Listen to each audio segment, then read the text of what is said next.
In this video, we're going to look at comparing two population means. Formally, that's called a two-sample t-interval if you're calculating a confidence interval for the difference in the two population means, and a two-sample t-test if you're calculating the difference in two population means, but you're doing a hypothesis test. All right, so confidence interval, hypothesis test, and here we are assuming that the populations are independent, so we're not doing matched pairs. Okay, so in this example, an urban economist wanted to determine whether the mean price of a home in Lamont is less than the mean price of a home in Naperville, and a random sample of homes sold in each city results in the following statistics, where the means and standard deviations are in thousands of dollars. And it's fine to keep working in thousands of dollars. So this is what I usually call the info box, right? You're given the mean, the standard deviation, and the sample size for each of the populations. In the calculator, because we're doing this all calculator now, that will be called stats. Okay. Now before we go into the calculator, I want to make sure we look at conditions. So here, independent groups assumption, the prices of homes in separate cities should be independent. Random sampling, the representative sample is covered by the central limit theorem since each of the sample sizes is at least 30. And here the independence will come through even though the price of one home will likely affect the price of another.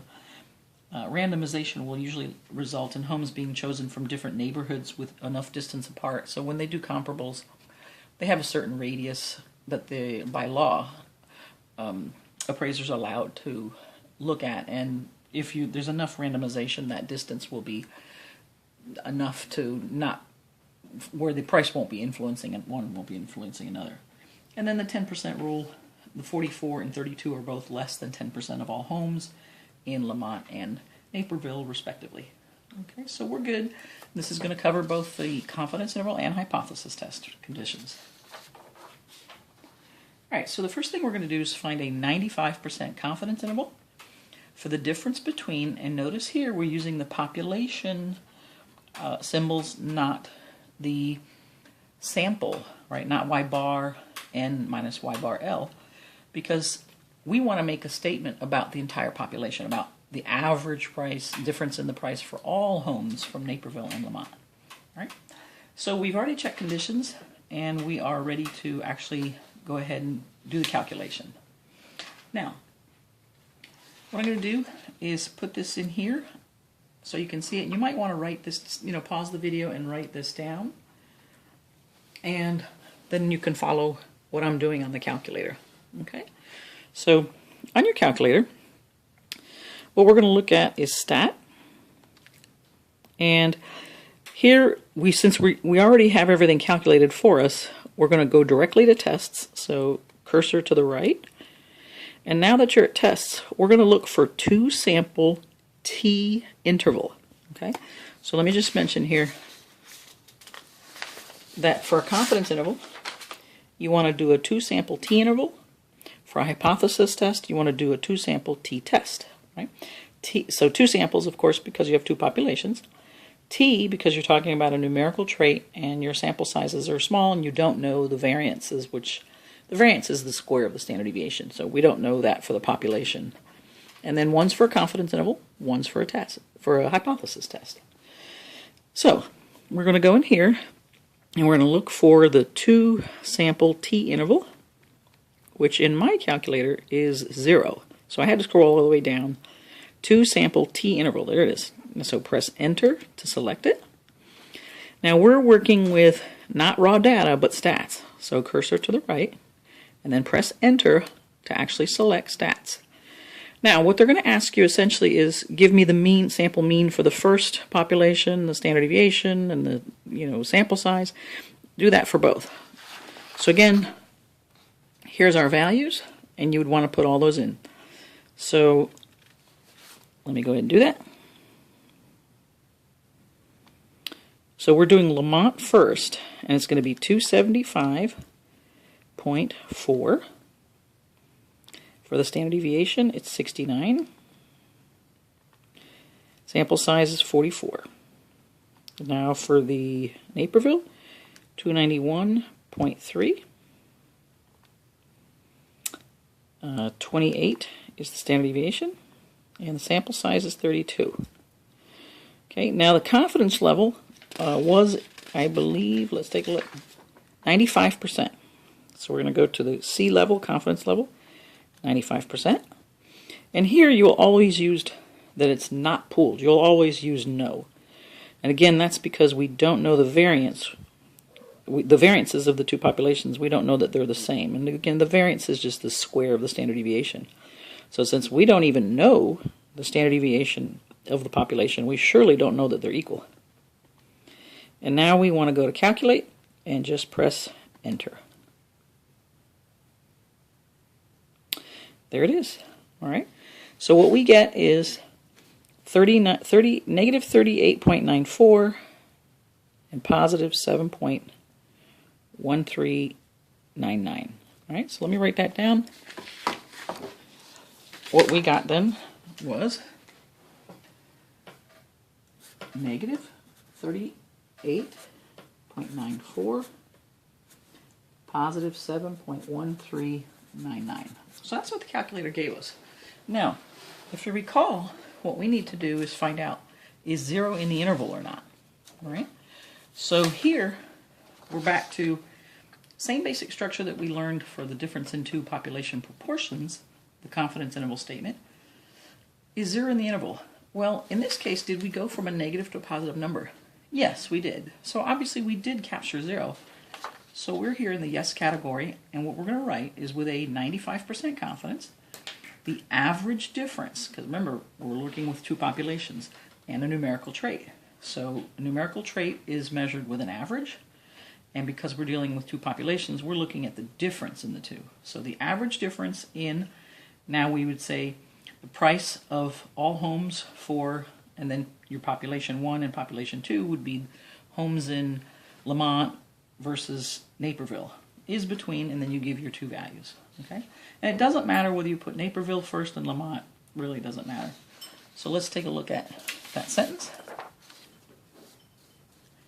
There it is with a 95% confidence. The average difference in the price of, now it's not one home, it's not a home, but it's of all homes. Remember, it's the average of all, the whole population. So the average price of all homes in Lamont versus Naperville is between, and you give your two values that you got. Now, would it have been okay to have written negative 7.1K and positive 38.9K? Sure. We did Lamont versus Naperville. We could have set it up Naperville minus Lamont, and we would have gotten this. It's the same conclusion because you captured 0. And that's why it also doesn't matter whether you put Naperville here and then Lamont. Okay? So that's your confidence interval, and in this example we captured 0. Let's go ahead and continue this example and see what we will get for the hypothesis test. Right? So for the hypothesis test, we're going to do a two-sample t-test in our calculator. And here we're asked to test the claim that housing is less expensive in Lamont than in Naperville. Now,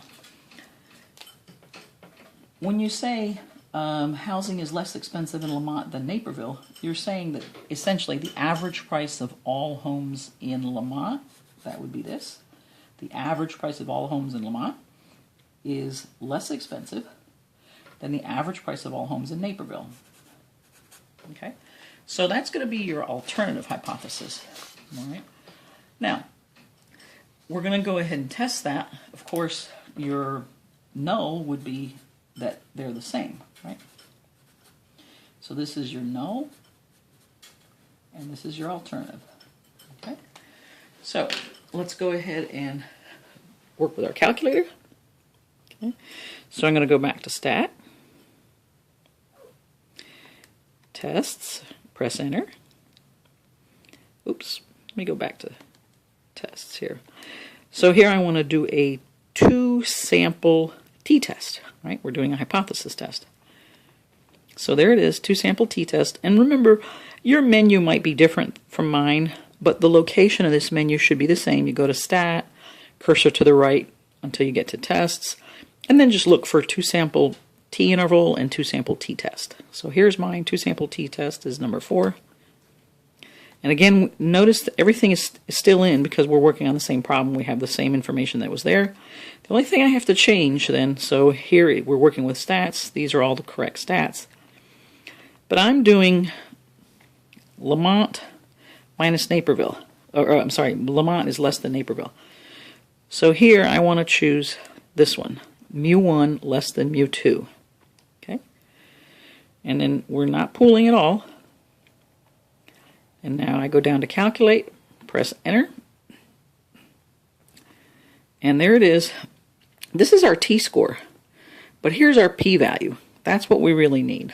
Of course, degrees of freedom is there for you. But the p-value is what I want, because that's what's going to tell me whether I reject or do not reject the null. So I got 0.086300.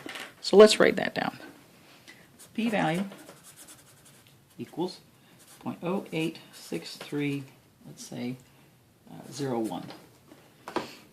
So now how do I work with that? Well, I know that we had a 3% significance level. That's alpha, right? So the p-value is greater than significance level because 8.63, shall we say, percent is greater than 3%. So our conclusion is we do not reject the null.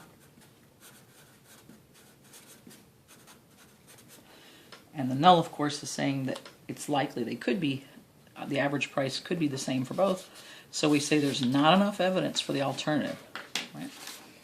So here we go. There's not enough evidence that the average price of homes, understood all homes, in Lamont is less than the average price of all homes in Naperville. Okay? All right, thank you so much for listening.